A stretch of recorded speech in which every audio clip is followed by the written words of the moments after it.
I spent 24 years of my life raising my son alone. His mother left when he was just a baby. I changed every diaper, worked double shifts, and gave up everything to make sure he had the best life possible. I promised him I would always be there for him, and I was. Through every scraped knee, every heartbreak, every late-night study session. So, when he told me he was getting married, I couldn't have been prouder. This was my boy, my everything. And now, he was starting his own family. The wedding was beautiful white roses, soft music, the perfect venue. Everyone looked so happy. I sat in the front row, holding back tears, thinking of all those years. It was just him and me against the world. Then the music changed. The doors opened. The bride walked in, and my smile froze. My blood ran cold, because the woman walking down the aisle, the woman my son was about to marry, was someone I knew very, very well. Someone who carried a secret that could destroy everything.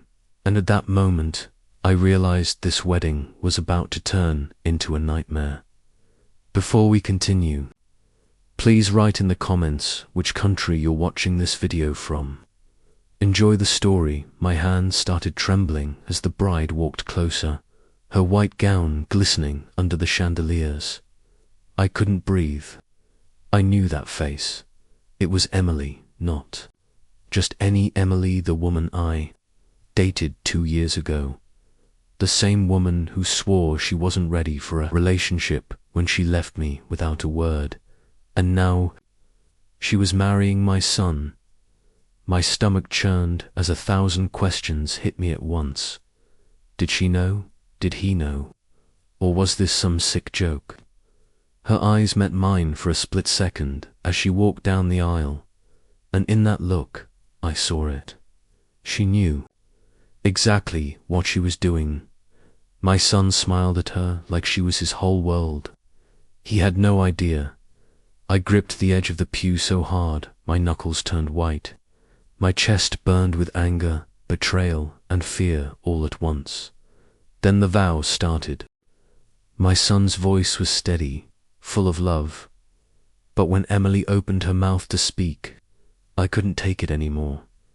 I stood up, my voice shaking, but loud enough for everyone to hear.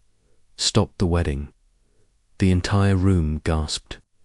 My son turned to me, confused and angry, and that's when everything exploded. The music stopped. Gasps echoed through the hall as every head turned toward me. My son's eyes were burning with confusion. "Dad, what are you doing?" I pointed straight at Emily, my voice shaking with rage. "You can't marry her." Emily's face went pale, but then she smirked. "Oh no," she whispered, "not here." But I wasn't backing down. "Tell him, Emily. Tell him who you really are." My son stepped forward, his voice sharp. "What is going on?" Emily's smirk widened. She looked at me, then at him, and said calmly, "Your father and I used to be together." The room erupted in whispers and shocked gasps. My son froze like he'd been struck by lightning. "What?" His voice cracked. Emily shrugged, like it was nothing. "It was years ago. It doesn't matter now," I snapped. "It matters because you lead. You left me without a word, and now you're marrying my son." My son's hands were shaking. "Is this true?" he asked her. Emily stared at him, her eyes cold. "Yes, but you know what else is true. I never loved your father. I love you." And, just like that, she grabbed his hand in front of everyone. My heart dropped, because the nightmare was just beginning. The guests were frozen in their seats, eyes darting between us like they were watching a live soap opera. My son ripped his hand away from Emily's. His voice cracked. "What is this? Why didn't you tell me?" Emily tilted her head and smiled a smile that sent chills down my spine. Because if I told you, she said slowly, you wouldn't have married me. And I need this marriage. The words hung in the air like a guillotine. My son's jaw tightened. Need? Why would you need to marry me? Emily's smile grew darker. She glanced around the lavish venue, then back at him. Because you're my ticket out, she said coldly. Your family's money, your connections, your future. I'm done working for scraps while everyone else lives in mansions. You were my way in. Gasps rippled through the crowd. My son staggered back, his face pale. So this was all about money. Emily shrugged. Don't act so surprised. Love doesn't pay bills, power does. Then she turned to me, her voice dripping with venom. And you, she pointed at me, were never going to give me that. That's why I left you. Her words hit like knives, and then came the final blow-on that shattered everything. The room was dead silent. My son stared at Emily like she was a stranger. You used me. Emily smiled wickedly. Used you? No, sweetheart. I saved you. Without me, you'd still be living in your daddy's shadow. That was it. I couldn't stay silent anymore. I stepped forward and said, You think you're marrying into money?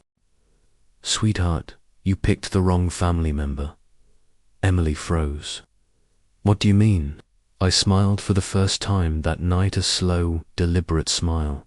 You wanted wealth. You're looking at it. I'm not just his father. I'm the CEO of Whitaker Enterprise, the company your little schemes could never touch. Gasps filled the room. My son turned to me in shock. Dad, what? I never told you because I wanted you to make your own path, I said. But now, this wedding ends. Today. Emily's face twisted in rage. You're lying. I pulled out my phone, hit a button, and the giant screens in the hall lit up showing emails. Her emails. Her conversations with her friends about how she planned to marry rich, divorce fast, and take half. The guests erupted. My son ripped off his ring and threw it on the floor. Emily screamed as security dragged her out, and me. I put my arm around my son and whispered, Some weddings end in tears. Others end in justice.